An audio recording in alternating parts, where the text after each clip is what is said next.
जय हिंद दोस्तों। ये वीडियो पार्ट 2 है। इससे पहले मैंने पार्ट 1 बना दी थी और आपने वो भी नहीं देखे तो आज आई बटन पे आके आप देख सकते हैं। मैंने पूरी उसमें से 1 से लेकर 40 तक क्वेश्चन करा दिए थे। इस वीडियो में मैं 40 से लेकर क्वेश्चन कराऊंगा 1 घंटे में। PYQ प्लस थ्योरी, उसके साथ आपका थ्योरी मिल जाएगी। आप एक बने रहिए हमारी इस वीडियो के साथ। चलो शुरुआत करते हैं, ज़्यादा समय वेस्ट ना करें। दोस्तों हम लोग प्राचीन इतिहास पढ़ रहे थे। उन्होंने 40 क्वेश्चन कर लिए थे दोस्तों। इस वीडियो में प्राचीन इतिहास के बारे में पढ़ेंगे 40 क्वेश्चन के आगे। ये पार्ट 2 वीडियो दोस्तों। और आपने हमारे चैनल पर नए हैं तो इसको सब्सक्राइब कर दें, जिससे हमारी सारी वीडियो आप तक पहुंच सके। फिर हम लोग आगे मध्यकालीन इतिहास पढ़ेंगे, फिर आधुनिक इतिहास पढ़ेंगे। चलिए आगे देखते हैं। तो ये रहा आज का हमारा दोस्तों पहला क्वेश्चन। 41 का क्वेश्चन है। पहला क्वेश्चन देखते हैं। निम्न में से संगम साहित्य का कौन सा ग्रंथ व्याकरण और काव्यशास्त्र से संबंधित है? ये 4 ऑप्शन है, पहला देख लेते हैं। मणिमेगई, शिल्पादिकारम, तोलकापियम, जीवक, चिंतामणि। तो इसका आंसर आपको बताना है दोस्तों। 5 सेकंड दे रहा हूँ मैं। ये RPF कांस्टेबल 2019 से पूछा गया था दोस्तों। इसका आंसर होगा सी, तोलकापियम। ये इसका आंसर है दोस्तों। अब इसकी कुछ थ्योरी देखते हैं इसके बारे में, इतने इस बारे में क्या रहेगा। संगम साहित्य का तुल्कापियम ग्रंथ व्याकरण और काव्यशास्त्र से संबंधित है। इसका संबंध तमिल साहित्य के दूसरे संगम से है। दूसरा देखते हैं क्या है। मणिमेगलई, यह एक तमिल काव्य है जिसकी रचना कवि चितलाई चंतनार द्वारा की गई थी। आगे देखते हैं क्या है। शिल्पादिकारम, यह तमिल साहित्य का एक प्रथम महाकाव्य है जिसकी रचना इलांगो अदिगल द्वारा की गई थी। किस द्वारा की गई थी इसकी रचना? इलांगो अदिगल के द्वारा। आगे देखते हैं। जीवक चिंतामणि, यह एक तमिल महाकाव्य है जिसकी रचना जैन मुनि त्रुतक देवर द्वारा की गई थी। ये किसके द्वारा की गई थी? जैन मुनि त्रुतक देवर, उनके द्वारा ये की गई थी। हम दूसरा प्रश्न देखते हैं क्या रहेगा। ये 42 क्वेश्चन है। निम्न में से कौन सा वैदिक ग्रंथ शिल्प या धन विज्ञान से संबंधित है? दोस्तों ये क्वेश्चन पूछा गया था 2024 में 2019 में कांस्टेबल में। पहला ऑप्शन क्या है? गंधर्व वेद, आयुर्वेद, शिल्पशास्त्र या अथुर्वेद, सॉरी धनुर्वेद। दोस्तों इसका आंसर बताइए क्या रहेगा इसका आंसर। 5 सेकंड दे रहा हूँ मैं। तो इसका आंसर होगा सी, शिल्पशास्त्र। फिर देखते हैं क्या रहेगा थ्योरी इसकी। वैदिक ग्रंथ शिल्पशास्त्र या शिल्पधन विज्ञान से संबंधित है। शिल्पशास्त्र एक प्राचीन ग्रंथ है। इसका अंतरंग विभिन्न प्रकार की हस्तशिल्प तथा कला से सिद्धांतों का विश्लेषण किया जाता है। दूसरा देखते हैं क्या है। गंधर्व वेद, यह 4 उपवेदों में से एक है। अन्य 3 उपदेश धनुर्वेद, शिल्पवेद तथा आयुर्वेद है। ये 3 वेद है दोस्तों, इसको भी आपको याद रखना है। 1 मिनट, ये 3 वेद है दोस्तों, याद रखना है आपको। नेक्स्ट क्वेश्चन देखते हैं क्या है। पहली जैन परिषद कहाँ आयोजित की गई थी? कुशीनगर में, पाटलिपुत्र में, मदुरै में या वल्लभी में? तो 5 सेकंड दे रहा हूँ, क्या रहेगा इसका आंसर बताइए सोच के। तो इसका आंसर रहेगा बी, पाटलिपुत्र। ये क्वेश्चन पूछा गया था RPF कांस्टेबल 2019 में। इसकी थ्योरी देख लेते हैं। पहली जैन परिषद पाटलिपुत्र में आयोजित की गई थी। पहली जैन परिषद का आयोजन चंद्रगुप्त मौर्य के शासनकाल में तथा स्थूलभद्र की अध्यक्षता में वर्ष 300 ईसा पूर्व में हुआ था। तो देखो इनकी कहाँ हुई थी? पहली जैन परिषद आयोजित किया था चंद्रगुप्त मौर्य के शासनकाल में। पहली चंद्रगुप्त मौर्य के शासनकाल में की गई थी। इसकी अध्यक्षता 300 में ईसा पूर्व में। ये पूछ सकता है कि इसका समय बताइए कब की गई थी, तो आप बता सकते हैं 300 में। आगे देखते हैं। दूसरी जैन परिषद वल्लभी, 1 मिनट दोस्तों ले आता हूँ। दूसरी जैन परिषद वल्लभी में आयोजित की गई थी। लेकिन पहली पूछी दोस्तों, दूसरा पूछ सकता है दूसरी कहाँ की थी, तो आप याद रखना वल्लभी में। दूसरी जैन परिषद का आयोजन देवधी क्षमाशमण की अध्यक्षता में वर्ष 500 ईसा पूर्व में हुआ था। तो इसका समय दे दिया दोस्तों कब हुआ था। दूसरी 512 ईसा पूर्व में। नेक्स्ट क्वेश्चन देखते हैं क्या है। निम्नलिखित में से कौन सा महाकाव्य ऋषि वेदव्यास द्वारा लिखा गया है? तो वेदव्यास कौन सा लिखा गया, ऑप्शन देख लेते हैं इसके आगे। लिखा गया है, ये लिखा गया है क्या? 4 है। जीवक, चिंतामणि, शिल्पादिकारम, रामायण या महाभारत। तो 5 सेकंड दे रहा हूँ दोस्तों, सोचिए क्या रहेगा इसका आंसर। दोस्तों आपको थ्योरी पढ़नी बहुत जरूरी है, क्योंकि थ्योरी से ही आप एग्जाम क्रैक कर सकते हैं। बिना सिर्फ क्वेश्चन लगाने से आप एग्जाम क्रैक नहीं हो पाएगा। कितने भी आप क्वेश्चन देख लीजिए, जब तक थ्योरी नहीं पढ़ेंगे तो क्वेश्चन वहाँ पे से बैठे रहेंगे और तुक्का लगाना पड़ेगा।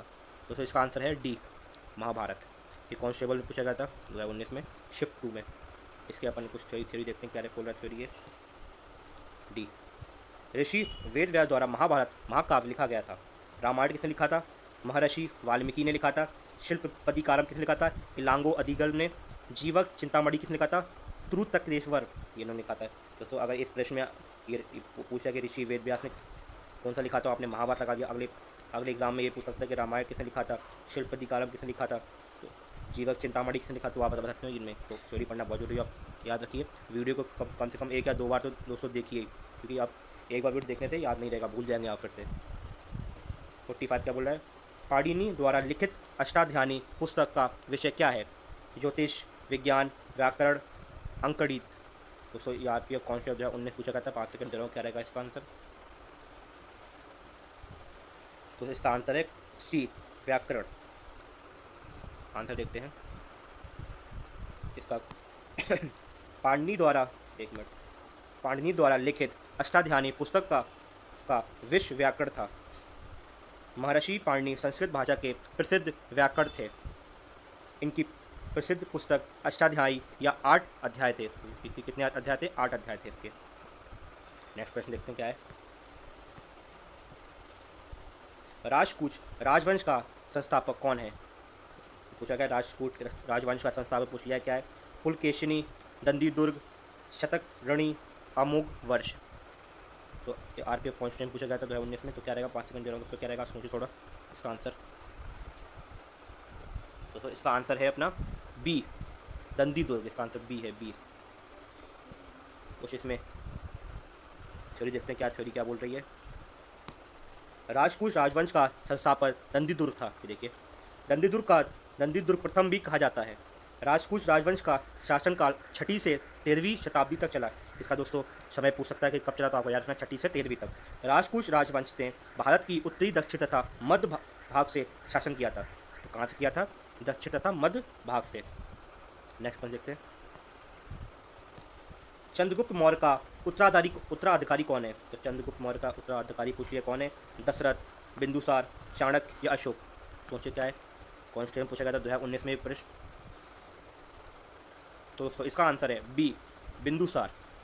बी आंसर है दोस्तों इसका। आगे कुछ थ्योरी देखते हैं।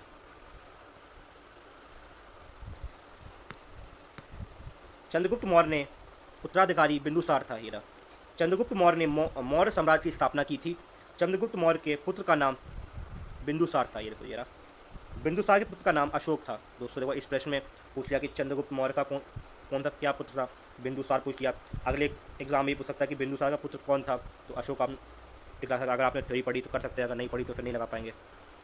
बिंदुसार ने लगभग 27 वर्ष तक शासन किया था। तो कितने साल तक किया था? 27 वर्ष तक। बिंदुसार को अभिन्न घात के नाम से भी जाना जाता है। तो किस नाम से जाना जाता है? अभिन्न घात। ये आपको याद रखना है किस नाम से आता है, ये पूछ सकता है क्वेश्चन। 48 क्वेश्चन देखते हैं। सारनाथ में सिंह चतुर्भुज सप्तशीर्ष किसके द्वारा बनवाया गया था? तो कुछ ऑप्शन देखते हैं क्या है। इसका पहला ऑप्शन क्या है? अकबर, चंद्रगुप्त मौर्य, सम्राट अशोक या समुद्रगुप्त। 5 सेकंड दे रहा हूँ दोस्तों। क्या रहेगा? ये RPF कॉन्स्टेबल 2019 सिर्फ तुम्हें पूछा गया था। तो क्या रहेगा इसका आंसर?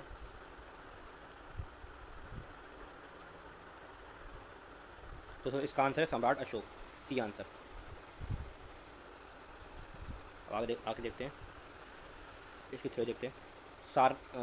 सारनाथ में सिंह चतुर्भुज संत भशीर्ष सम्राट अशोक द्वारा बनवाया गया था। इस सिंह चतुर्भुज संत शीर्ष को ही भारतीय संविधान द्वारा भारत के राष्ट्र चिन्ह के रूप में अपनाया गया है। सिंह चतुर्भुज संत शीर्ष का निर्माण 250 ईसा पूर्व में हुआ था। यह प्रश्न कब हुआ था? 250 ईसा पूर्व में हुआ था। और किसने बनवाया था? सम्राट अशोक द्वारा। ये आपको याद रखना है। नेक्स्ट प्रश्न देखते हैं क्या है। पूरा RPF ऐसा ही पूछा गया था 2019 में। कनिष्क किस वंश के महान राजा थे?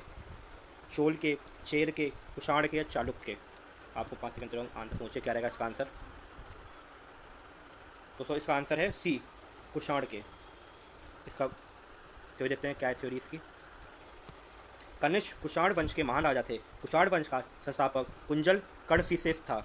कुषाण वंश के शासक कनिष्क के काल में गांधार कला का विकास सर्वाधिक हुआ था। नेक्स्ट प्रश्न देखते हैं क्या है। ये पूछा गया था दोस्तों RPF SI में 2019 में। हड़प्पा सभ्यता के कस्बों को कौन से पैटर्न में रखा गया था? सर्कुलर, रेक्टेंगुलर, स्क्वायर या रेडियल? 5 सेकंड होगा, क्या रहेगा इसका आंसर, सोचिए आप। तो दोस्तों इसका आंसर है बी, रेक्टेंगुलर। थ्योरी क्या देखते हैं, थ्योरी देखते हैं। हड़प्पा सभ्यता के कस्बों को रेक्टेंगुलर ग्रिड पैटर्न में रखा गया था। हड़प्पा सभ्यता को सिंधु घाटी का सभ्यता के नाम से भी जाना जाता है। किस नाम से आता है? हड़प्पा सभ्यता को सिंधु घाटी के सभ्यता के नाम से जाना जाता है। हड़प्पा सभ्यता अपना नगर नियोजित के लिए बहुत प्रसिद्ध था। किस लिए प्रसिद्ध था दोस्तों? नियोजन के लिए। नेक्स्ट प्रश्न देखते हैं, थोड़ी आगे है इसका, क्या है इसका? हड़प्पा सभ्यता के अतरग ग्रिड पैटर्न के शहरों कस्बों को सड़कों के एक दूसरे को संकोण पर काटती थी। याद रखना किसके कैसे काटती थी? संकोण पर। नेक्स्ट प्रश्न देखते हैं क्या है, ये पूछा गया था RPFSI में 2019 में। महायान शब्द किस धर्म से संबंधित है? जैन धर्म से, बौद्ध धर्म से, शैव धर्म से या सिख धर्म से? ये आपको आंसर देना पड़ता है। 5 सेकंड दे रहा हूँ, क्या रहेगा इसका आंसर? तो इसका आंसर है बी, बौद्ध धर्म से। थोड़ी देखते हैं क्या है। महायान शब्द बौद्ध धर्म से संबंधित है। बौद्ध धर्म की 2 शाखाएं हैं, याद रखना है कितनी शाखाएं? 2 शाखाएं हैं। हीनयान संप्रदाय बौद्ध धर्म का प्राचीन रूप है। हीनयान संप्रदाय के लोग कर्म और धर्म के विश्वास रखते हैं। आगे देखते हैं क्या है इसका। आगे है महायान संप्रदाय बौद्ध धर्म का नवीन रूप है। महायान संप्रदाय के लोग परोपकार व विश्वास करते थे। चतुर्थ बौद्ध संगति में बौद्ध धर्म 2 शाखाओं में विभाजित हो गया था। कितनी में? 2 शाखाओं में। आगे देखते हैं नेक्स्ट क्वेश्चन, ये भी पूछा गया था RPFSI में 2019 में। लोथल नामक प्राचीन हड़प्पा शहर किस राज्य में स्थित है? उत्तर प्रदेश, पंजाब, गुजरात या राजस्थान? 5 सेकंड दो, सोचिए। तो काफ़ी आसान क्वेश्चन, ये आपको पता ही होगा। तो इसका आंसर है ये लोथल शहर है, ये गुजरात राज्य में स्थित है। कुछ देखते हैं अपन थ्योरी। हड़प्पा का प्राचीन शहर लोथल भारत के गुजरात राज्य में स्थित है। लोथल को हड़प्पा सभ्यता का डॉक यार्ड शहरों की गोदी भी कहा जाता है। या रखना तो किस नाम से आता है? डॉक यार्ड या शहरों की गोदी। नेक्स्ट प्रश्न देखते हैं क्या है। 53 प्रश्न दोस्तों, RRB ग्रुप डी में पूछा गया था। बौद्ध धर्म की नींव कितनी महान सच्चाइयों एवं कितने अंग्रीय पथ पर आधारित है? 6, 4, 2, 8, 4, 6 या 4, 8? सोचो क्या, 5 सेकंड दे रहा हूँ, क्या रहेगा दोस्तों? आंसर है डी, 4 और 8। देखते हैं इसकी थोड़ी थ्योरी। बौद्ध धर्म की नींव 4 महान सच्चाइयों एवं 8 अंग्रीय पथ पर आधारित है। कितनी? 8। 4 महान सच्चाइयों को भगवान बुद्ध के 4 आर्य तत्व तथा 8 अंगीय पथ को भगवान बुद्ध को अष्टांगिक मार्ग के रूप में भी जाना जाता है। किसके नाम से जाना जाता है? अष्टांगिक के मार्ग के रूप में। आगे देखते हैं क्या है ये।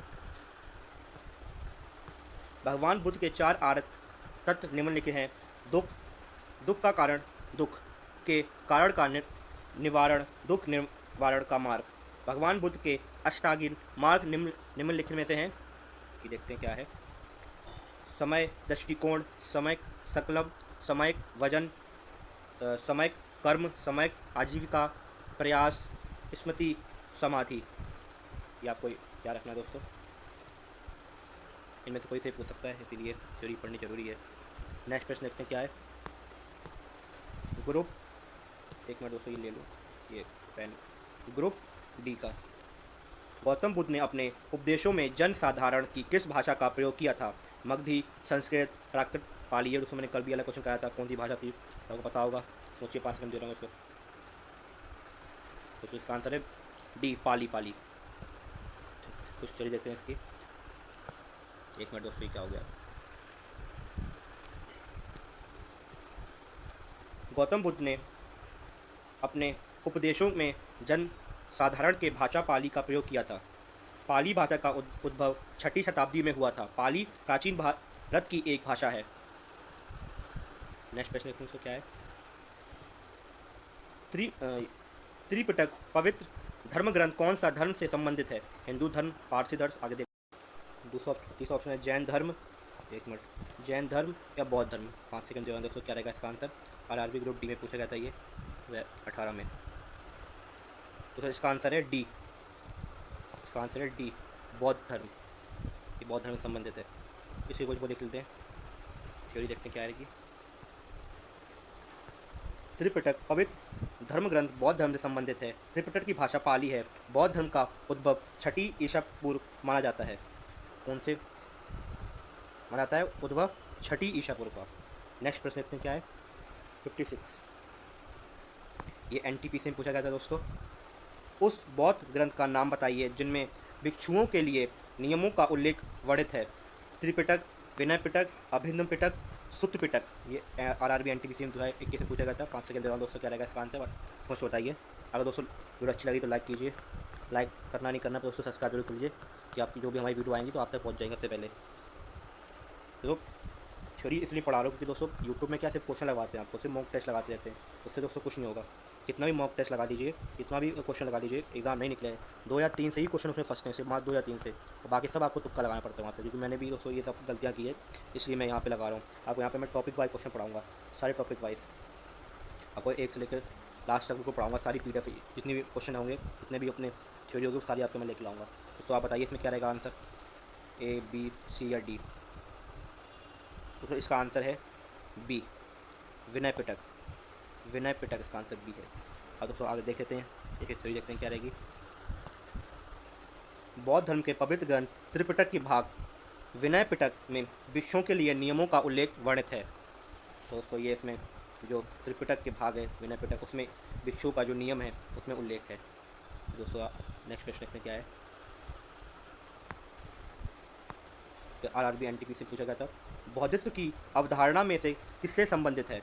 जैन धर्म से, हिनयान बौद्ध धर्म से, सिख धर्म से या महायान बौद्ध धर्म से? तो आप एक बार सोचिए दोस्तों, 5 सेकंड दे रहा हूँ, क्या रहेगा इसका आंसर। तो फिर इसका आंसर है D, महायान बौद्ध धर्म। किस थ्योरी रखते हैं, क्या रहेगी फिर थ्योरी? बौद्धित्व की अवधारणा महायान बौद्ध धर्म से संबंधित है दोस्तों। बौद्धित्व से आशय है 10 पारमिताओं का पूर्ण रूप से पालन करने वाला। हिनयान तथा महायान बौद्ध धर्म की 2 शाखाएं हैं। इसमें कितनी शाखाएं हैं? 2 शाखाएं हैं दोस्तों। नेक्स्ट प्रश्न देखते हैं क्या रहेगा। नेक्स्ट प्रश्न ये देखते हैं, निम्नलिखित में से अनुसरण किए जाने वाले धर्म एवं पवित्र पुस्तक की कौन सी जोड़ी असंगत है? इसमें मतलब है गलत कौन सा है? इस्लाम कुरान में दोस्तों सही है, सिख धर्म गुरु ग्रंथ से सही है, ईसाई बाइबल है ठीक है, ये गलत है, जैन धर्म गलत है, उपनिषद ये गलत है दोस्तों। इसका देखते हैं RRB NTPC से पूछा गया था। ये मैंने आपको कल भी क्वेश्चन पार्ट 1 में भी आपको कराया था, मैंने कल भी ये क्वेश्चन कराया था। इसकी थोड़ी देखते क्या है इसमें, ये देखिए, उपनिषद का संबंध हिंदू धर्म से है, इस्लाम का कुरान से, सिख का गुरु ग्रंथ से है, ईसाई का बाइबल से, और ये जैन का जो है वो आंगम साहित्य से, ये याद रखना है, आंगम साहित्य से है। नेक्स्ट क्वेश्चन देखते हैं क्या है इसका। RPF SI पूछा गया था दोस्तों। ये थोड़ा ये 1 मिनट थोड़ा कर लेता हूँ। विश्व प्रसिद्ध गोमतेश्वर की प्रतिमा निम्न में से किस राज्य में स्थित है? तो बताना है दोस्तों, गोमतेश्वर जो प्रसिद्ध है वो किस राज्य में है? कर्नाटक, गुजरात, पंजाब या पश्चिम बंगाल? 5 सेकंड दो दोस्तों, क्या रहेगा आंसर सोचिए एक बार आप इसमें। तो इसका आंसर है दोस्तों कर्नाटक। तो गोमतेश्वर जगह है वो कर्नाटक में है। आगे देखते हैं इसकी कुछ थ्योरी। विश्व प्रसिद्ध गोमतेश्वर की प्रतिमा कर्नाटक राज्य में स्थित है। तो जो गोमतेश्वर प्रतिमा है जो कर्नाटक राज्य में स्थित है दोस्तों। आगे देखते हैं, कर्नाटक राज्य के श्रवण बेलागोल में स्थित गोमतेश्वर की प्रतिमा ग्रेनाइट से निर्मित है। ये कहाँ पे? कर्नाटक में। गोमतेश्वर की प्रतिमा का निर्माण 9वीं शताब्दी में हुआ था। गोमतेश्वर की प्रतिमा जैन धर्म के प्रथम तीर्थक ऋषभदेव की पुत्र बाहुबली को समर्पित है। तो दोस्तों याद रखना है किस पर समर्पित है? बाहुबली को, इनके पुत्र हैं ऋषभदेव के। नेक्स्ट प्रश्न देखते हैं क्या है। RRB असाइन पूछा गया था 2021 में, 2019 सॉरी। विक्रमशिला विश्वविद्यालय कहाँ स्थित है? महाराष्ट्र, दिल्ली, गुजरात, बिहार? 5 सेकंड दे, सोचिए क्या रहेगा इसका आंसर। तो थ्योरी पढ़ना, मैं 12 बोल रहा हूँ कि थ्योरी पढ़िए, बिना थ्योरी पढ़े आप एग्ज़ाम नहीं निकाल सकते। मैंने दोस्तों काफ़ी गलतियाँ की थी। मैं भी देखता हूँ दोस्तों यूट्यूब पे सिर्फ मात्र क्वेश्चन कराते हैं, सिर्फ क्वेश्चन के अलावा कुछ नहीं कराते हैं, उससे कुछ नहीं होगा दोस्तों। क्वेश्चन हम कितने भी लगा लिए, कितने भी क्वेश्चन लगा लिए, पर आप एग्ज़ाम क्रैक नहीं कर सकते। तो इसका एग्ज़ाम, इसका क्या रहेगा आंसर? महाराष्ट्र, गुजरात, बिहार। तो इसका आंसर है बिहार। विक्रमशिला कहाँ पे है? बिहार में है। ये RPF असाइन पूछा 2019 में। आगे बढ़ते हैं। विश्व विक्रमशिला विश्वविद्यालय बिहार राज्य में स्थित है। विक्रमशिला विश्वविद्यालय की स्थापना गोपाल वंश के शासक धर्मपाल ने की थी। किसने की थी? धर्मपाल ने। विक्रमशिला विश्वविद्यालय भारत का एक महत्वपूर्ण शिक्षा केंद्र है। विक्रमशिला विश्वविद्यालय बिहार राज्य के भागलपुर जनपद में स्थित है। तो कहाँ पे है? बिहार के भागलपुर में। नेक्स्ट आगे देखते हैं। 12वीं शताब्दी के अंत में मुस्लिम आक्रमणकारी बख्तियार खिलजी द्वारा विक्रमशिला विश्वविद्यालय को नष्ट कर दिया गया था। तो आपको याद रखना है किसने किया था? बख्तियारी खिलजी ने। ये पूछ सकता है कि जो क्वेश्चन आ सकता है ऐसे कि जो विक्रमशिला है उस किस आक्रमणकारी ने इसको नष्ट किया था? तो आप रखना है बख्तियारी खिलजी ने। नेक्स्ट देखते हैं। ये क्वेश्चन पूछा गया था SI RPF SI में। 61 क्वेश्चन है। अमरपाली वास्तुकला को सर्वप्रथम किस शासक द्वारा संरक्षण प्राप्त हुआ था? मौर्य राजवंश, सातवाहन राजवंश, नंद राजवंश, वकाटक राजवंश। तो आपको 5 सेकंड दे रहा हूँ दोस्तों, सोचते क्या रहेगा इसका आंसर। तो इसका आंसर बी ऑप्शन है, सतावक राजवंश। इसको थ्योरी देखते हैं, आगे देखिए थ्योरी देखते हैं इससे क्या रहेगी।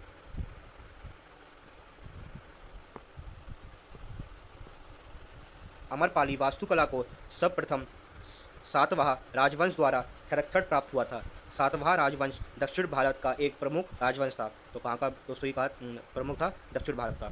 अमरपाली वास्तुकला को सातवाह राजवंश के पश्चात इच्छा कुआओं को संरक्षण प्राप्त हुआ था। दोस्तों ये रहा इसका थ्योरी। अब क्वेश्चन अगला देखते हैं। आरपीएफ कांस्टेबल क्वेश्चन पूछा गया था। गौतम बुद्ध का पुत्र निम्न में से कौन सा है? दोस्तों बताइए। उपगुप्त, उपपाली, राहुल या आनंद? 5 सेकंड दोस्तों, सोचे क्या रहेगा इसका आंसर। तो इस गौतम बुद्ध का पुत्र का नाम तो राहुल है, राहुल। आगे देखते हैं थ्योरी क्या है इसकी। गौतम बुद्ध के पुत्र का नाम राहुल है। उपाली, यह गौतम बुद्ध के शिष्य थे। जो मैंने कल भी यही क्वेश्चन कराया था आपको, गौतम बुद्ध के कौन से शिष्य थे? उपाली। आनंदा, ये गौतम बुद्ध के चचेरे भाई तथा उनके शिष्य थे।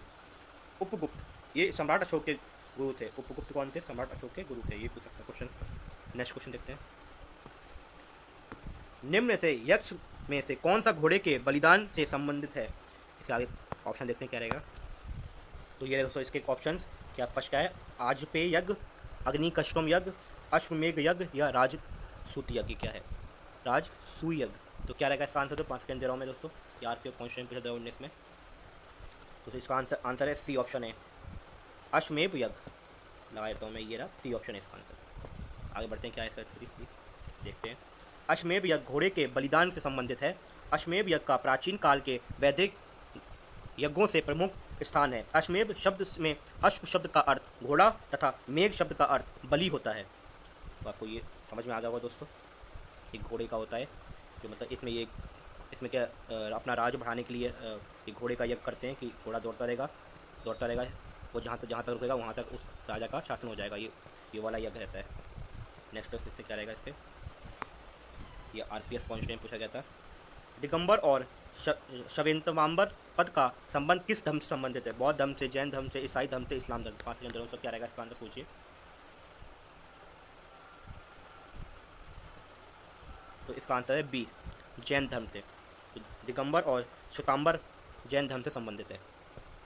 आंसर देखते हैं, इसकी देखते हैं थ्योरी क्या रहेगी। दिगंबर और श्वेतांबर पद का संबंध जैन धर्म से है।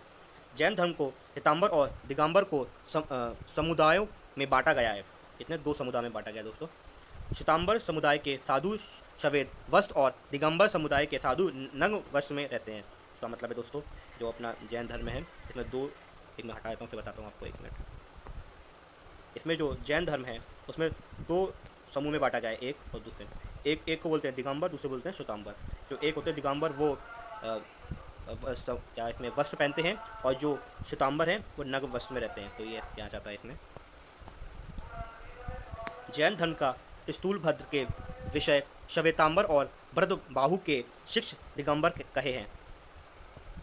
नेक्स्ट प्रश्न देखते क्या है। 65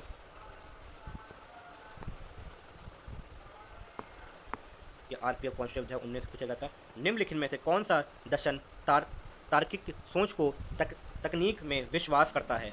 साक्य दर्शन, न्याय दर्शन, योग दर्शन, वेदांत दर्शन। 5 सेकंड दो दोस्तों, सोचिए क्या रहेगा इसका आंसर।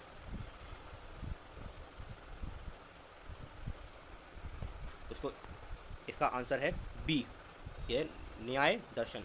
मैं टिक कर देता हूँ 1 मिनट। ये न्याय दर्शन। कुछ भी देखते हैं इसकी क्या रहेगी थ्योरी।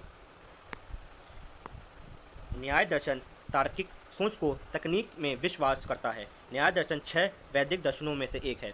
न्याय दर्शन का प्राचीन तथा प्रसिद्ध ग्रंथ न्याय सूत्र है। थोड़ा ऊपर करते हैं क्या है। 6 वैदिक 1 मिनट 6 वैदिक दर्शन निम्नलिखित कौन से? शाक्य दर्शन, कपिल मुनि, योग दर्शन, महर्षि पतंजलि, न्याय दर्शन, महर्षि गौतम, वैशिष्ट दर्शन, उल्कू, कणाद, मीमांस दर्शन, पूर्व मीमांस, जैमिनी। थोड़ा ऊपर देखते क्या है। वेदांत दर्शन, उत्तर मीमांस, बादरायण। ये दोस्तों इसके याद रखने आपको, ये क्वेश्चन ही पूछ सकता है ये वाला। 1 मिनट थोड़ा बड़ा कर देता हूँ दोस्तों मैं ये तो इसमें क्वेश्चन पूछ सकता है कि ये आपको याद रखने हैं कि इनमें से कौन सा किसका रहेगा दर्शन। अब नेक्स्ट क्वेश्चन देखते हैं क्या बोल रहा है। 1 मिनट। ये RPF SI में पूछा गया था 2019 में। चीनी यात्री हवेन सांग समकालीन थे चंद्रगुप्त तृतीय के, रुक्मा देवी के, हर्षवर्धन के या बिंदुसार के? तो मैं 5 सेकंड दे रहा हूँ, क्या रहेगा इसका आंसर सोचिए आप एक बार। ये RPF SI 2019 से पूछा गया था। तो इसका आंसर रहेगा सी, हर्षवर्धन के। कुछ की थ्योरी देखते हैं क्या थ्योरी बोल रही है। चीनी यात्री हर्षवर्धन के समकालीन थे। आगे देखते हैं। हवेंग सांग ने अपनी भारत यात्रा का वर्णन अपनी पुस्तक CU की में किया था। क्या कौन सी बुक में किया था? CU की में। हवेंग सांग को यात्रियों के राजकुमार के नाम से भी जाना जाता है। इन्हें किस नाम से आता है? राजकुमार नाम से। भाई ये राजकुमार थे भाई। और नेक्स्ट पेज देखते हैं क्या है इसका। आगे बढ़ाते हैं 1 मिनट रुकिए। तो 67 क्वेश्चन है दोस्तों, क्या है? सितान वासन की गुफाएं किस धर्म से संबंधित है? वैष्णव धर्म, शैव धर्म, बौद्ध धर्म या जैन धर्म? सोचिए दोस्तों क्या रहेगा इसका आंसर। 5 सेकंड दे रहा हूँ मैं। ये RPF SI 2019 से पूछा गया था। तो इसका आंसर है डी, जैन धर्म से। दोस्तों एक बार देखने से आपको याद प्रश्न नहीं होंगे, आपको 2 बार तो वीडियो कम से कम देखनी है। अगर आप उसको 2x स्पीड में देख सकते हैं, कोई दिक्कत नहीं है। क्योंकि आप 2x 1.25 कर सकते हैं, आप कोई दिक्कत नहीं है। पर आपको 2 बार तो वीडियो देखनी है। तो एक बार आप देखेंगे फिर भूल जाएंगे। कुछ आगे इसमें को देखते हैं थ्योरी। सितंबर की गुफाएं जैन धर्म से संबंधित है। सितानवासन की गुफाएं तमिलनाडु राज्य के पुदुकोट्टई जिले से स्थित है। कौन सा जिला ये? पुदुकोट्टई। सितानवासन की गुफाएं को अरिवर कोइल भी कहा जाता है। तो क्या कहा जाता है? इसका ये भी प्रश्न को पूछ सकता है कि जो सितानवादक गुफाएं उसका दूसरा नाम क्या है, किस नाम से माना जाता है? तो आपको जानते हैं अरिवर कोही के नाम से जाना जाता है। सितानवादक की गुफाओं का निर्माण 3वीं शताब्दी में हुआ था। तो किस शताब्दी में हुआ था? 3वीं शताब्दी में हुआ था। 68 देखते क्या बोल रहा है। ये RRB NTP से पूरा 2021 में। 3वीं बौद्ध परिषद को आयोजन किसके द्वारा कराया गया था? चंद्रगुप्त, हर्षवर्धन, अशोक या कनिष्क? दोस्तों आपको इसका आंसर बताना है। मैं हटा देता हूँ एक बार। 5 सेकंड दोस्तों, क्या रहेगा इसका आंसर सोचिए एक बार। तो ये वीडियो टॉपिक वाइज मैं आपको सब कराऊंगा, टॉपिक को एक टॉपिक वाइज कराऊंगा। अभी दोस्तों यहाँ प्राचीन इतिहास चल रहा है, उसके बाद मध्यकालीन इतिहास पर पढ़ाऊंगा इसके आगे। बस आप बनी रहिए। एक प्रश्न देखिए। तो इसका आंसर है सी, अशोक। 3वीं बौद्ध परिषद को आयोजित अशोक द्वारा कराया गया था। 3वीं बौद्ध परिषद पाटलिपुत्र में अशोक के संरक्षण में आयोजित हुई थी। 3वीं बौद्ध परिषद का आयोजन वर्ष लगभग 250 ईसा पूर्व में मोगली पुत्रतिस की अध्यक्षता में हुआ था। किसकी अध्यक्षता में हुआ था? ये नाम है, बहुत काफ़ी बड़ा नाम है। मोगली पुत्रतिस की अध्यक्षता में हुआ था, याद रखना आपको। प्रथम परिषद का आयोजन वर्ष 483 ईसा पूर्व में अजातशत्रु के संरक्षण में तथा महाकाव्य एवं अध्यक्षता में राजगृह से आयोजित हुई थी। तो किससे होती है? राजगृह से आयोजित होती है। 3वीं बौद्ध परिषद का आयोजन वर्ष 383 ईसा पूर्व में कलाशोक के संरक्षण में तथा सब कामी की अध्यक्षता में वैशाली से आयोजित हुई है। किससे हुई है दोस्तों ये अध्यक्षता? वैशाली से, याद रखनी है। आगे बढ़ते हैं क्या है। चतुर्थ बौद्ध परिषद का आयोजन वर्ष 72 ईसा पूर्व में कनिष्क से संरक्षण में तथा वस्तुमित्र की अध्यक्षता में कुंडल वन कश्मीर में आयोजित हुई थी। दोस्तों इसके ये वर्ष भी याद रखने हैं कि कौन से वर्ष में क्या हुआ था। ये आपको वर्ष में ऊपर एक बार कर देता हूँ। एक बताता हूँ फिर से अगला क्वेश्चन। तृतीय बौद्ध परिषद आयोजन अशोक द्वारा कराया गया था। तृतीय बौद्ध पाटलिपुत्र में अशोक द्वारा संरक्षण है। तृतीय बौद्ध कब कराया था? 250 ईसापुर में, 250 ईसापुर में हुआ था। प्रथम कब हुआ था? 580 ईसापुर में हुआ था। तृतीय बौद्ध परिषद आयोजन 383 ईसापुर में हुआ था। और चतुर्थ कब हुआ था? 72 ईसापुर में, कनिष्क कुंडलवन में, जो कश्मीर में आयोजित हुई थी। नेक्स्ट प्रश्न देखते हैं क्या है। ये कब क्वेश्चन हुआ था? आरआरबी एनटीपीसी में 69 क्वेश्चन है। बौद्ध धर्म से संबंधित प्रख्यात भवन संरचना धार्मिक स्तूप का निर्माण मूलतः किस वंश के शासनकाल के दौरान कराया गया था? नंद वंश, शुंग वंश, कड वंश या मौर्य वंश? तो 5 सेकंड देते हैं, क्या इसका सोचे क्या रहेगा इसका आंसर। तो इसका आंसर है डी, मौर्य वंश। तो वो देखते हैं, डी आंसर है इसका। इसके आगे देखने क्या है। तो इसकी थ्योरी है, बौद्ध धर्म से संबंधित प्रख्यात भवन रचना धार्मिक स्तूप का निर्माण मूलतः मौर्य वंश के शासनकाल के दौरान कराया गया। तो किसके शासनकाल में कराया था? मौर्य वंश के। धार्मिक स्तूप उत्तर प्रदेश के राज्य के सारनाथ वाराणसी में स्थित है। ये भी आपको याद रखना है कि धार्मिक स्तूप कहाँ पे है? उत्तर प्रदेश में, उत्तर प्रदेश का वाराणसी में स्थित है। धार्मिक स्तूप के बारे में यह माना जाता है कि गौतम बुद्ध ने अपना प्रथम उपदेश इसी स्थान पर दिया था। दोस्तों ये इंपॉर्टेंट क्वेश्चन बनता है कि पूछ सकता है कि ये अपना गौतम बुद्ध ने उन्होंने पहला अपना स्तूप कहाँ पे दिया था? तो आपको याद रखना है, प्रथम उपदेश उन्होंने अपना धार्मिक स्तूप के बारे में यह माना जाता है कि गौतम बुद्ध ने अपना प्रथम उपदेश इस स्थान पर दिया। किस स्थान पर? धार्मिक स्तूप पे। क्या आपको याद रखना है। धार्मिक स्तूप को seat of the holy Buddha के नाम से भी जाना जाता है। याद रखना है कि धार्मिक स्तूप को क्या जाना जाता है? ये क्वेश्चन पूछ सकता है, seat of the holy Buddha. Next प्रश्न है दोस्तों, आरआरबी एनटीपीसी 2021 में ऐतिहासिक ग्रांड ट्रंक रोड का निर्माण कई शासकों द्वारा कराया गया था। मौर्य वंश के शासनकाल में दौरान इसे क्या कहा जाता है? उत्तरापथ, पूर्वी पथ, बादशाही सड़क या राजपथ? 5 सेकंड दोस्तों, क्या रहेगा इसका आंसर? एक बार सोच बताइए। आरआरबी एनटीपीसी में पूछा गया था ये क्वेश्चन।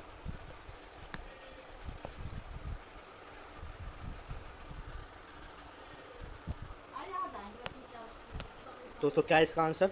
ए है या बी है या सी या डी है? उत्तरापथ है या पूर्वी पथ है या बादशाही सड़क है या राजपथ है? तो इसका आंसर है ए, उत्तरापथ। नेक्स्ट प्रश्न देखते इसका, तो देखते क्या है। ऐतिहासिक ग्रांड ट्रंक रोड का निर्माण कई शासकों द्वारा कराया गया था। मौर्य वंश के शासक काल के दौरान इसे उत्तरापथ कहा जाता है। 12वीं शताब्दी ग्रांड ट्रंक रोड के पुनर्निर्माण के श्रेय शेषासुरी को जाता है। ग्रांड ट्रंक का रोड अन्य नाम सड़क एजाम भी है। क्या नाम है इसका? सड़क एजाम। ये क्वेश्चन पूछ सकता है कि जो ग्रांड ट्रंक का दूसरा नाम क्या है? सड़क एजाम है। नेक्स्ट प्रश्न देखते हैं क्या है। ग्रुप डी में आया था दोस्तों ये 2018 में, सिर्फ 1 में। किसने धर्म विजयता धार्मिकता द्वारा विजय की नीति विकसित की? बिंदुसार ने, महेंद्र ने, अशोक ने या बिंबिसार ने? 5 सेकंड दे रहा हूँ दोस्तों, इसका आंसर बताइए क्या रहेगा। अब सोचिए क्या रहेगा इसका आंसर। तो इसका आंसर है अशोक, सी आंसर है। तो थ्योरी देखते हैं क्या है थ्योरी इसकी। अशोक ने धर्म विजयता धार्मिकता द्वारा विजय की नीति विकसित की थी। अशोक मौर्य वंश का सम्राट था। अशोक का जन्म वर्ष 304 ईसा पूर्व में हुआ था। ये याद रखना है दोस्तों, अशोक का जन्म कब हुआ था? 304 ईसा पूर्व, पाटलिपुत्र में हुआ था। कहाँ हुआ था? पाटलिपुत्र में। अशोक वर्ष 269 ईसा पूर्व में मगध के सिंहासन पर बैठा था। सिंहासन पर बैठा था 263 ईसा पूर्व में। अशोक का मृत्यु कब हुई थी? 232 ईसा पूर्व, 232 ईसा पूर्व में हुई थी इनकी मृत्यु हुई थी। तो याद रखना है आपको कब। एक बार मैं हाइड कर देता हूँ कि इनका जन्म कब हुआ था? 304 में। कहाँ पे हुआ था? पाटलिपुत्र में। कब बैठे थे गद्दी पे? 263 में। इनका मृत्यु कब हुई थी? 232 में। 232 में हुआ था ईसापुर में। तो 1 2 3 4 प्रश्न आपको याद रखने हैं, कोई सा पूछ सकता है। ये क्या है? अशोक को लास्ट देख लेते हैं। अशोक को देवान प्रिय दर्शनी के नाम से भी जाना जाता है। देखो ये भी इंपॉर्टेंट क्वेश्चन है कि इनको मतलब क्या किस नाम से जाना जाता है? देव नाम प्रिय दर्शनी के नाम से जाना जाता है। ये भी आपको याद रखना है, ये क्वेश्चन पूछ सकता है। ये आरआरबी ग्रुप डी में 72 क्वेश्चन है।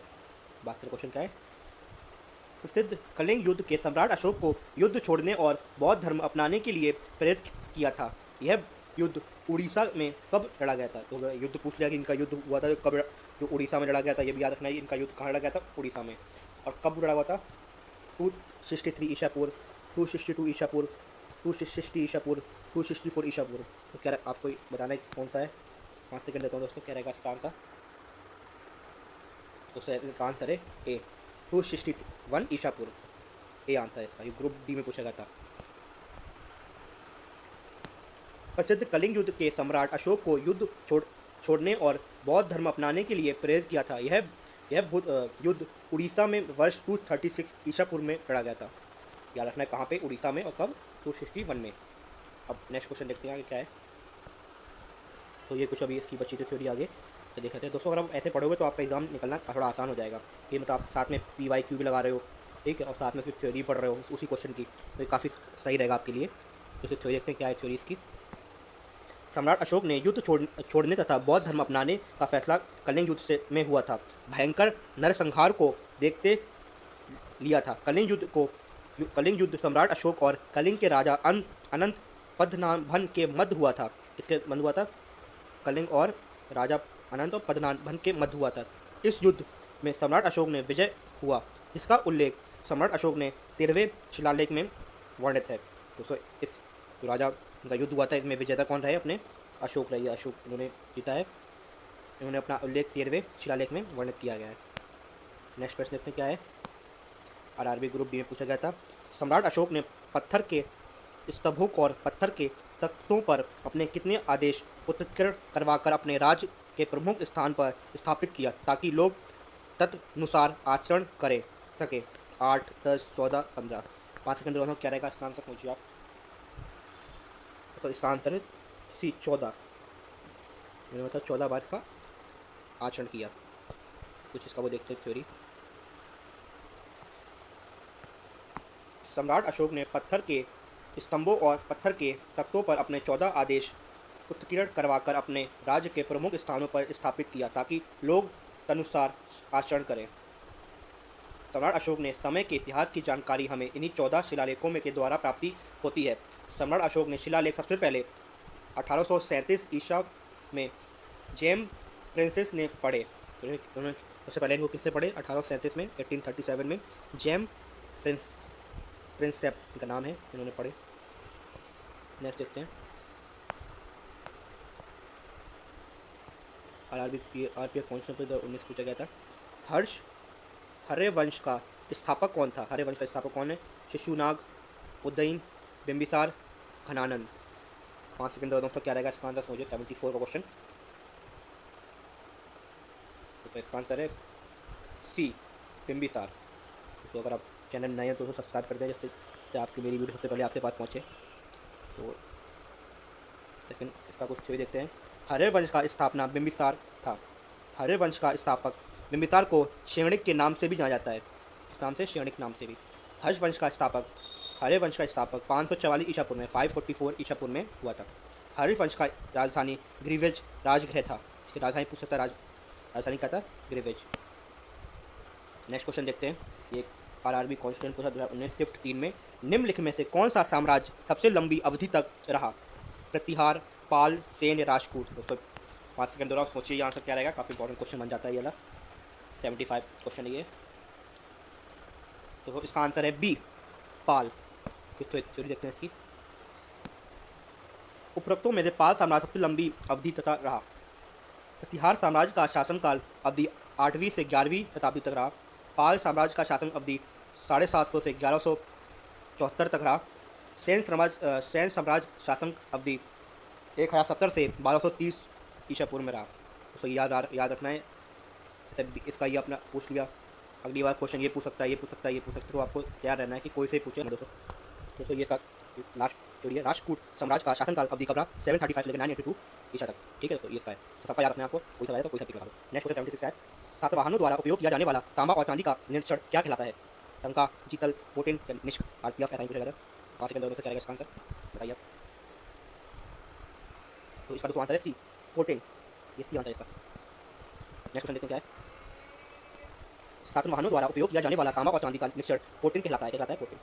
सातवाहन राजवंश के राजाओं द्वारा कांसे, तांबे, चांदी, पोटिन तथा अन्य सिक्कों का अपना शासनकाल में प्रचलित किया गया है। नेक्स्ट क्वेश्चन 76 है। 77 है। ये RPF ऐसा ही पूछा गया था दोस्तों 2019 में। अशोक ने धमन के प्रचार के लिए किस नए पद का निर्माण किया? समाहर्ता, राजूकास, बोधित्व, धमन महापात्र। 5 सेकंड और क्या रहेगा इसका सोचिए आप एक बार। तो इसका आंसर है डी, धम्म महापात्र। और क्या बताइए पूछा जाता है, कुछ देखते हैं इसकी कुछ थ्योरी। अशोक ने धम्म के प्रचार के लिए नए पद धमन महापात्र का निर्माण किया था। प्राचीन भारत का राज्य की शासन व्यवस्था के अतिरिक्त धमन महापात्र नामक राज्य कर्मचारियों की नियुक्ति होती है। धमन महापात्र का कार्य राज्य में धर्मानुशासन का निर्माण करने से था। नेक्स्ट पे सकते हैं 78, ये आरआरबी ग्रुप डी पूछा गया था। कौटिल्य का अर्थशास्त्र हमें किस वंश के प्रशासन के बारे में जानकारी देता है? गुप्त वंश, मौर्य वंश, प्रतीक वंश, राष्ट्रकूट वंश। तो इसका आंसर बताइए क्या रहेगा 78 का। 5 सेकंड दे रहा हूं मैं। तो इसका आंसर है बी, मौर्य वंश। इसका आंसर बी है, मौर्य वंश। ठीक है, नेक्स्ट क्वेश्चन देखें क्या है, कोई इसकी वो देते हैं थ्योरी। कौटिल्य का अर्थशास्त्र हमें मौर्य वंश का प्रशासन के बारे में जानकारी देता है। इसके बारे में देता है प्रशासन के बारे में। अर्थशास्त्र पुस्तक में मौर्य कालीन राजनीति, सामाजिक व्यवस्था आदि विभिन्न प्रकार की जानकारी दी गई है। हमें जो पुस्तक में क्या है, मौर्य वंश की राजनीति, सामाजिक और व्यवस्था की जानकारी दी गई है इसमें। नेक्स्ट क्वेश्चन है 78, ये क्वेश्चन पूछा था आरआरबी ग्रुप डी में 2018 में। अशोक के शासनकाल की सबसे महत्वपूर्ण घटना कलिंग आधुनिक युग के किस पर विजय थी, जो उनके जीवन का एक महत्वपूर्ण परिवर्तन सिद्ध हुआ? असम, झारखंड, बिहार, उड़ीसा। फिर क्या बोल रहा है क्वेश्चन, अशोक के शासनकाल की सबसे महत्वपूर्ण घटना कलिंग आधुनिक युग में किस पर विजय थी, जो उसके जीवन का एक महत्वपूर्ण परिवर्तन सिद्ध हुआ? असम है, झारखंड है, बिहार है, उड़ीसा। क्या आंसर बताइए। 5 सेकंड ऑफिस में। तो इसका आंसर है डी, उड़ीसा। ये ग्रुप डी पूछा जाता है। अशोक के शासनकाल की सबसे महत्वपूर्ण घटना कलिंग आधुनिक युग में उड़ीसा पर विजय थी, जो उनके जीवन का एक महत्वपूर्ण परिवर्तन सिद्ध हुआ। नेक्स्ट क्वेश्चन देखते हैं क्या है। किस मूल भारतीय राजवंश ने अपने शासकों चित्र वाले, आगे देखते हैं क्या इसका, सिक्के जारी किए थे? शेवा, राजपूत, सातवाहन के पांडज। क्या रहेगा इसका आंसर? तो 5 दे रहा हूँ, आरआरबी एनटीपीसी पूछा गया था। तो इसका आंसर है सी, सातवाहन। इसकी देते हैं क्या है इसकी, लेते हैं।